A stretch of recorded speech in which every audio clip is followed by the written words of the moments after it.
Thank you for visiting Best Bible Commentaries. In this video, I would like to show you examples from the Word Biblical Commentary series.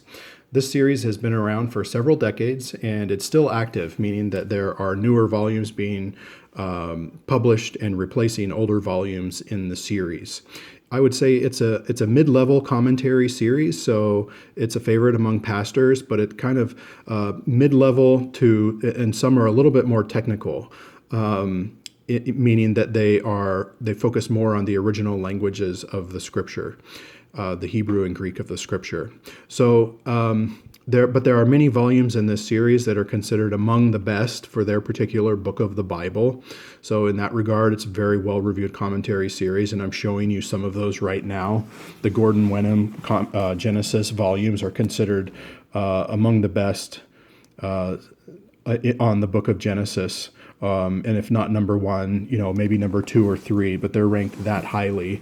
Another one is William Mounce's on the 1st and 2nd Timothy, and Titus is often considered one of the best, if not the best, on the pastoral epistles. Same with Lane, his 2 volumes on the book of Hebrews. And then I'm showing you some others as well. Hawthorne's on Philippians and 1st and 2nd Thessalonians by F.F. Bruce. One of the interesting things about this commentary series is that each passage of Scripture is spoken of in 3 different sections. So there's a section on bibliography and translation, which most the authors will use their own translation of Scripture. And then there's the commentary section, and then there's an explanation section. One of the criticisms of this series is that if you're looking up a particular verse of the Bible, you might have to look in 3 different sections to find all of the author's insights on that particular verse. D.A. Carson has joked around that finding some bit of information in a volume in this series is challenging to a person's sanctification. And he meant it facetiously, but what he's saying is just sometimes it's hard to look up.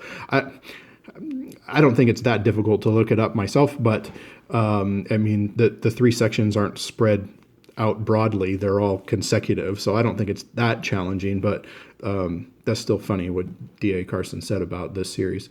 The explanation section, there's an explanation section for each passage of Scripture, and I think that that's a place that will be especially helpful to pastors, because it doesn't provide you with direct application in terms of, it's not going to give you an illustration of applying the passage. It's not going to tell you a story like other commentary series might do, but it explains the text in a way that is helpful to beginning the application process.